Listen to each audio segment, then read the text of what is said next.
भले ही हमारी टेक्नोलॉजी बहुत ही एडवांस हो चुकी हो, हम चांद तक क्यों ना पहुंच गए हो, लेकिन हमारा सबकॉन्शियस माइंड उस रफ्तार से डेवलप नहीं हो पाया है।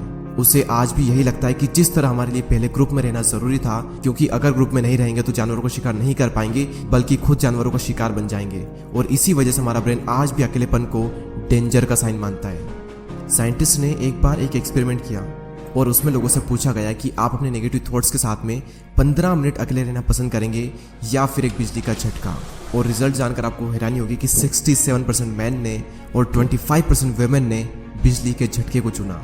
लोग खुद के साथ 15 मिनट अकेले नहीं रह सकते। जिन विचारों के साथ उन्हें पूरी जिंदगी बितानी है, उनके साथ वो 15 मिनट अकेले नहीं रह सकते।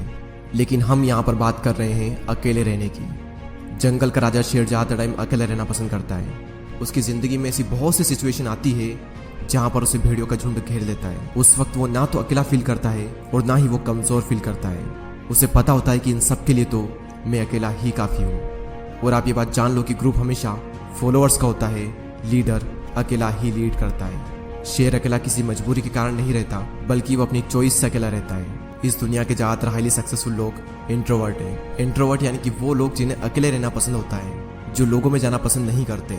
बिल गेट्स जो कि माइक्रोसॉफ्ट के को फाउंडर है, 7 दिन के लिए बिना किसी टेक्नोलॉजी के अपने फ्रेंड्स एंड फैमिली से दूर रहकर अकेले रहते हैं। और इसका रीजन वो ये बताते हैं कि इससे उनकी क्रिएटिविटी बढ़ती है, उनके माइंड में नए नए आइडियाज आते हैं और अपनी लाइफ के कई सारे बड़े बड़े डिसीजन उन्होंने इसी दौरान लिए हैं।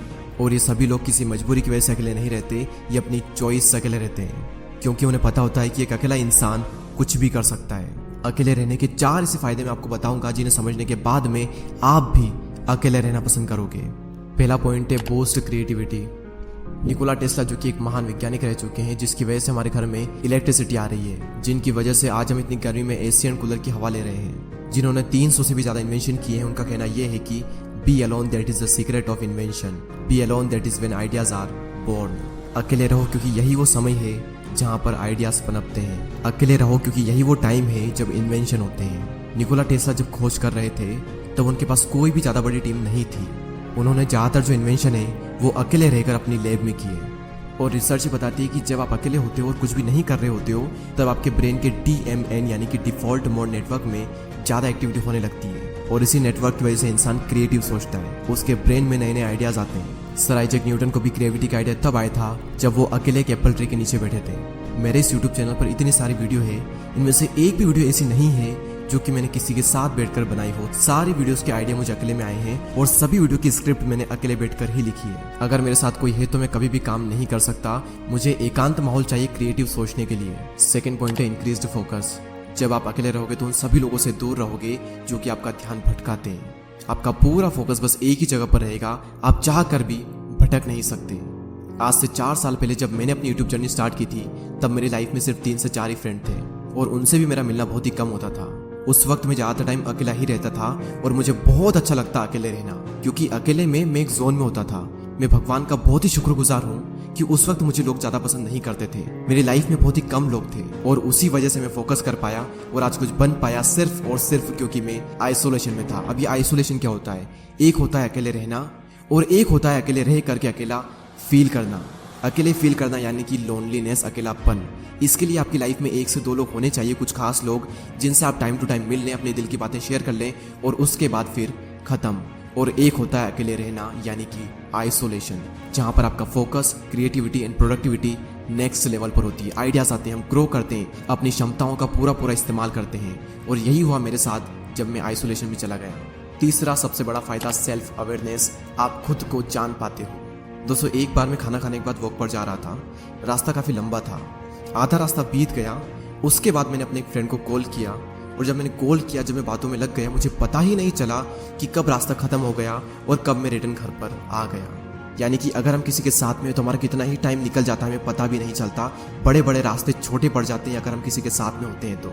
लेकिन जब हम अकेले होते हैं तो वही समय, वही रास्ता थोड़ा लंबा लगता है और हम अपने बारे में ज़्यादा सोच पाते हैं। सेल्फ अवेयरनेस के लिए, खुद को जानने के लिए अकेले रहना बहुत ज़रूरी है। और अगर आपको ये लगता है कि आप सेल्फ अवेयर हो, आप खुद को बहुत ही अच्छे तरीके से जानते हो, तो आप सभी लोग ये बात जान लो कि 5000 ऐसे लोग थे जिनको ये लगता था कि वो सेल्फ अवेयर हैं, लेकिन जब उनका सेल्फ अवेयरनेस का टेस्ट किया गया तो उनमें से सिर्फ 10 से 15% ऐसे लोग थे जो कि सेल्फ अवेयर थे, जिन्हें अपना पेशेंट पता था, जिन्हें अपनी स्ट्रेंथ पता थी, जिन्हें अपनी वीकनेसेस पता थी। बाकी लोगों के अंदर सारी चीजें हैं लेकिन उन्हें पता कुछ भी नहीं है। तो अकेले समय बिताओ और खुद को जानो, क्योंकि जो पूरी दुनिया को जानने में लगा रहता है वो किसी को भी नहीं जान पाता, लेकिन जो खुद को जान लेता है वो सभी को जान लेता है। नेक्स्ट पॉइंट यहाँ पर आता है मास्टर योर इमोशन। यहाँ पर फिर से वही बात आती है कि जो इंसान अपने इमोशंस को समझ लेता है वो पूरी दुनिया के इमोशंस को समझ लेगा। Royal Enfield, Mountain Dew, Maggi और ऐसी और भी कई सारी कंपनी के आपने एडवर्टाइजमेंट जरूर देखे होंगे। ये सभी कंपनी जब भी ऐड करती है तो ये कभी भी अपने प्रोडक्ट के बारे में बात नहीं करती है। वो ये नहीं बताती कि इनके अंदर क्या क्या इंग्रेडिएंट्स है, क्या क्या स्पेसिफिकेशन है, इसका टेस्ट कैसा है। उनका सिर्फ एक मकसद होता है कि उस एड को वो लोगों के इमोशन के साथ में कनेक्ट कर दे, क्योंकि उन्हें पता है कि लोग इमोशनली ज़्यादा कनेक्ट होते हैं। अब सवाल यहाँ पर यह आता है कि ये जो मार्केटिंग कंपनीज है ये लोगों के इमोशन को समझ कैसे पाते हैं। सिंपल सा तरीका है कि ये लोग पहले खुद के इमोशन को समझते हैं, उसके बाद ये पूरी दुनिया के इमोशन को समझ जाते हैं। तो इन फ्यूचर में अगर आपको लोगों को इन्फ्लुएंस करना हो या फिर आपका कुछ भी ऐसा काम हो जहाँ पर आपको लोगों को इमोशनली कनेक्टेड करना हो, तो आपको खुद के इमोशन को मास्टर करना बहुत ज़रूरी है। और खुद के इमोशन को समझने के लिए आपको पहले खुद को समझना होगा, और खुद को समझने के लिए आपको अकेले रहना ही होगा। तो इसीलिए अकेले रहें, एकांत में रहें और अपनी पूरी आत्मा एक काम में डाल दो। एक दिन लोग आपसे मिलने को तरस जाएंगे। दोस्तों इस वीडियो में इतना ही। अगर आपको ये वीडियो अच्छी लगती है तो लाइक करें।